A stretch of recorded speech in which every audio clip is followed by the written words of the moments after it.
মধ্যপ্রাচ্যের দেশ ইয়েমেনের হুতিদের ওপর মার্কিন বিমান হামলায় এখন পর্যন্ত নারী ও শিশু সহ 23 জন নিহত হওয়ার খবর পাওয়া গেছে। এর মধ্যে রাজধানী সানায় নিহত হয়েছেন 13 জন। যুক্তরাষ্ট্রের প্রেসিডেন্ট ডোনাল্ড ট্রাম্পের নির্দেশে শনিবার থেকে হুতিদের ওপর জোরালো হামলা শুরু করেছে মার্কিন বাহিনী।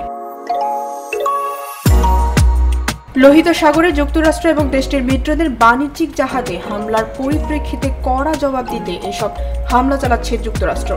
প্রেসিডেন্ট ট্রাম্প হুঁশিয়ারি দিয়েছেন, জাহাজে হামলা বন্ধ না হলে ভয়ঙ্কর পরিণতি ঘটতে পারে।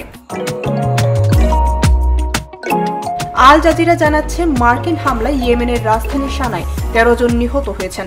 অন্যদিকে দেশটির সাদা শহরে নিহতের সংখ্যা বেড়ে 6 থেকে 10 জন হয়েছে। তাদের মধ্যে নারী ও শিশু রয়েছেন। আহত হয়েছেন আরও অন্তত 13 জন। হুতিদের সঙ্গে সম্পৃক্ত আল মাসিরাহ টেলিভিশন এসব তথ্য জানিয়েছে।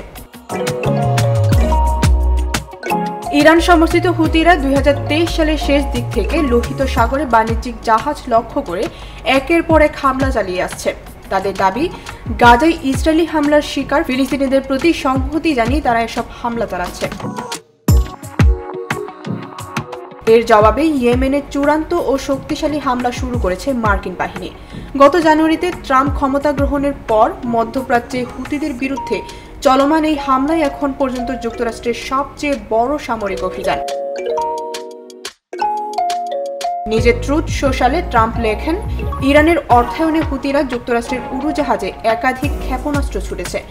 আমাদের সেনা আর মিত্রদের লক্ষ্যবস্তু বানিয়েছে। তাদের জলদস্যুতা, সহিংসতা আর সন্ত্রাসী কর্মকাণ্ডের জন্য কোটি কোটি ডলার খরচ হচ্ছে, জীবনকে ঝুঁকিতে ফেলছে।